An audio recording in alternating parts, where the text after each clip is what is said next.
নমস্কার বন্ধুরা, আপনাদের সাথে রয়েছে সুস্মিতা আর আপনারা দেখছেন A to Z কুকিং। আপনাদের প্রত্যেককে আমার চ্যানেলে স্বাগত। আশা করি আপনারা ভালো আছেন, সুস্থ আছেন। আজকে আপনাদের সাথে একটা চিকেনের রেসিপি শেয়ার করতে চলে এসেছি, কাসুরি মালাই চিকেন। তাহলে পুরো রেসিপিটা দেখুন, আশা রাখছি ভালো লাগবে। আর যদি ভালো লেগে থাকে, রোজকার মতন একটাই কথা বলবো, অবশ্যই একটা লাইক করে দেবেন আর কমেন্টে আপনাদের মূল্যবান মতামত জানাবেন। তাহলে চলুন আমরা রেসিপিতে যাই। সবার প্রথমে আমি চিকেনটাকে ম্যারিনেট করে নেব। আর এখানে নিয়ে নিয়েছি 1 কেজি চিকেন, 1 টিস্পুন হলুদ গুঁড়ো, 1 টিস্পুন নুন, 1 টিস্পুন গোলমরিচ গুঁড়ো। আমি এটা একটু থেতো করে নিয়েছি, আপনারা পাউডারও ব্যবহার করতে পারেন। 4 টিস্পুন আমি আদা রসুনের পেস্ট দিয়ে দেব।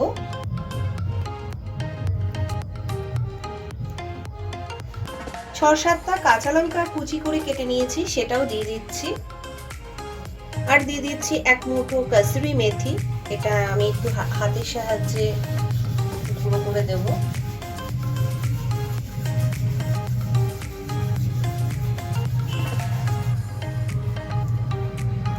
আর দিয়ে দিচ্ছি 100 গ্রাম টক দই।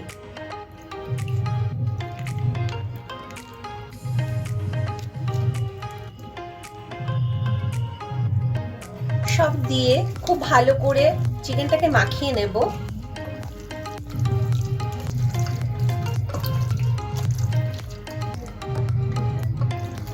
চিকেনটা খুব ভালো করে মাখানো হয়ে গেছে। যেহেতু আমার হাতে সময় কম, সেই কারণে আমি আধ ঘন্টা চিকেনটাকে রেস্টে রাখবো। আপনাদের হাতে যদি সময় বেশি থেকে থাকে 1 ঘন্টাও রেস্টে রাখতে পারেন, তবে অবশ্যই ফ্রিজে রাখবেন। আর পরিমাণ মতন আমি তেল দিয়ে দেবো। তেলের পরিমাণটা আমি এখানে উল্লেখ করলাম না, যে যেরকম তেল পছন্দ করেন সেই অনুযায়ী তেলটা ব্যবহার করবেন। কেউ একটু কম তেল দিয়ে রান্না করতে পছন্দ করেন, তা সেক্ষেত্রে তেল কম ব্যবহার করতে পারেন। কেউ যদি মনে করেন যে তেলের পরিমাণটা একটু বাড়িয়ে দেব, সেক্ষেত্রে বাড়ি দিয়েও রান্না করতে পারেন। তেলটা খুব ভালো করে গরম হয়ে গেছে। আর এখানে আমি গোটা গরম মশলা নিয়ে নিয়েছি। একটা বড় এলাচ আছে, 2 টুকরো দারচিনি, 4টে ছোট এলাচ আর 3টে লবঙ্গ। এটা আমি ফোড়নে দিয়ে দিচ্ছি।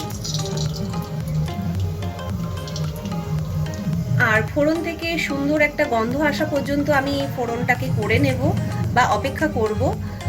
আর মোটামুটি ফোড়নটা হতে 15 থেকে 20 সেকেন্ড লাগবে। তা আমার ফোড়নটা হয়ে গেছে। আমি এবার 4টে কুচিয়ে রাখা পেঁয়াজ এটা দিয়ে দিচ্ছি।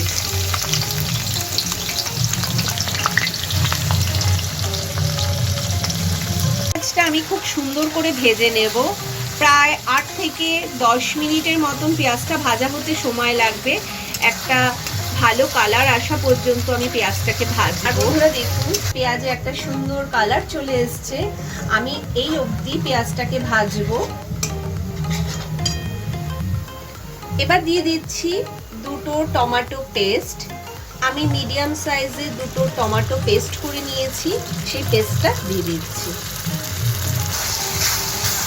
1-2 মিনিটের মতন আমি টমেটোটা দিয়ে একটু কষিয়ে নেব। 2 মিনিট হয়ে গেছে। এবার ম্যারিনেট করা চিকেনটাকে আমি দিয়ে দেব।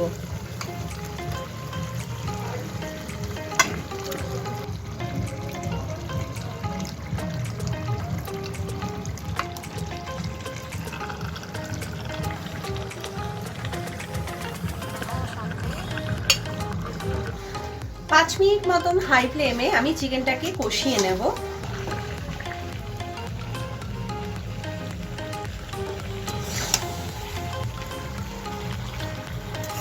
এবার দিয়ে দিচ্ছি 1/2 টিস্পুন কাশ্মীরি লঙ্কার গুঁড়ো, 1/2 টিস্পুন লঙ্কার গুঁড়ো, 1 টিস্পুন ধনের গুঁড়ো, স্বাদ অনুযায়ী নুন।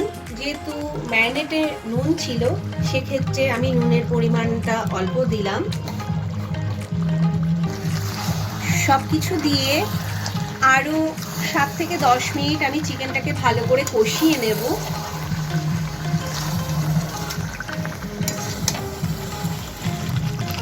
10 মিনিট কষানো হয়ে গেছে।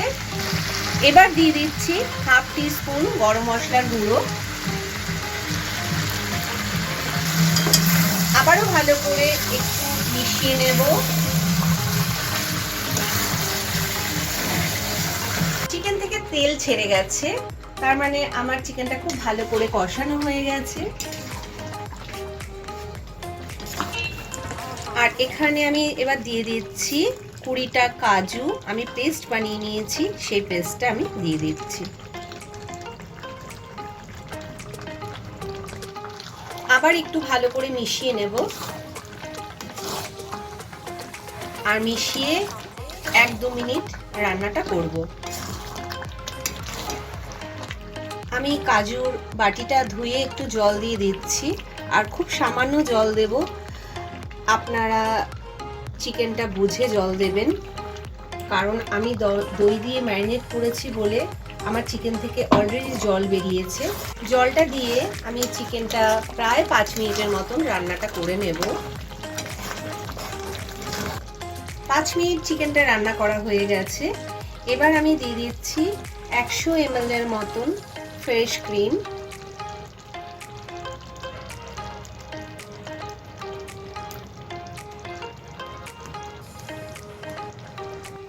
আবার একটু ভালো করে মিশিয়ে নেব।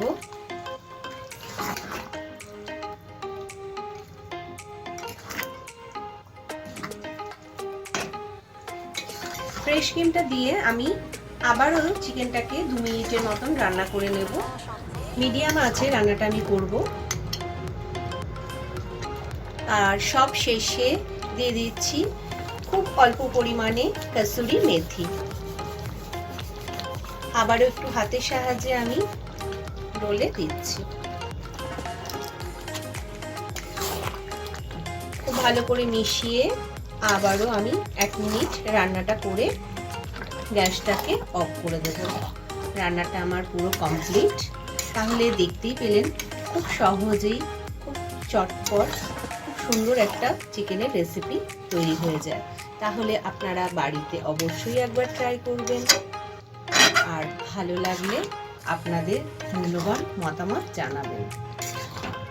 চিকেনটা সার্ভ করবার জন্য একদম রেডি। আশা করছি আমার এই রেসিপিটা আপনাদের ভালো লেগেছে। যদি ভালো লেগে থাকে, রোজকার মতন একটাই কথা বলবো, অবশ্যই একটা লাইক করে দেবেন।